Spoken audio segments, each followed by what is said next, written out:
বাংলাদেশ দলের দুই গুরুত্বপূর্ণ সদস্য ক্যাপ্টেন নাজমুল হাসান শান্ত এবং সেই সঙ্গে সাবেক ক্যাপ্টেন সাকিব আল হাসান, কিন্তু দুজনের ব্যাটে কিন্তু রান খরা আছে। চলতি বছর হাফ সেঞ্চুরির দেখানে সব মিলিয়ে 100 রানও করতে পারেন নাই কেউ। তবুও নিজেদের পারফরমেন্সে চিন্তিত নন শান্ত, ভরসা রাখছেন প্রস্তুতিতে। যদি আপনি র্যাঙ্কিংও দেখেন ওরা অনেক এগিয়ে আছে আমাদের থেকে, বাট রিসেন্টলি আমরা ভালো একটা সিরিজ পার। সাদা পোশাকে প্রায় 1.5 যুগ পার করছেন সাকিব আল হাসান। লম্বা এই সময়ে টেস্ট ডেবিউর সবুজ ক্যাপটাও রং হারিয়েছে। প্রশ্ন ওঠে, দিন বদলের নিয়ম মেনে সাকিবের পারফরমেন্সও রং হারায়নি তো, বিশেষ করে ব্যাটিংয়ে? Captain leading from the front কথাটার সাথে আপনি নিশ্চয়ই পরিচিত। নাজমুল হোসেন শান্ত অপরিচিত নন। দল জিতলেই যে শুধু চলে না, ক্রিকেটে অধিনায়ককে রীতিমতো পারফর্ম করে উদাহরণ হতে হয়, সেটা পারেননি বলেই মুমিনুলের ক্যাপ্টেন্সি ছাড়তে হয়েছিল। শান্তর সাথে থাকা তামিমও দিনের পর দিন সমালোচিত হয়েছেন।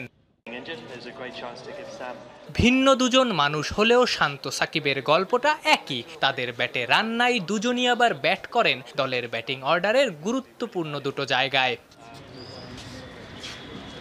কাউন্টিতে সাকিব এক ম্যাচে নিয়েছেন 9 উইকেট। সেই ম্যাচেই ব্যাটার সাকিব 2 ইনিংস মিলিয়ে করেছেন মোটে 12 রান।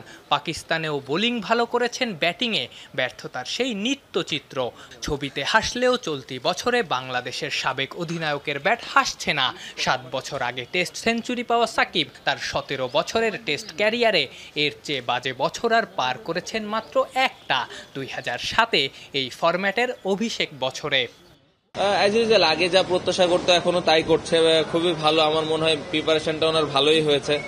বোলিংটা যদিও ব্যাটিংয়ে রান করতে পারেননি, বাট আমার মনে হয় প্রিপারেশন খুব ভালো হয়েছে ওনার, এবং আমি আশা করি যে এই সিরিজে উনি ভালো কিছু করবেন। শান্তর অবস্থা আরও নাজুক। লাস্ট 9 ইনিংসে 59, চলতি বছর 4 টেস্টে সংগ্রহ সর্বসাকুল্যে 90।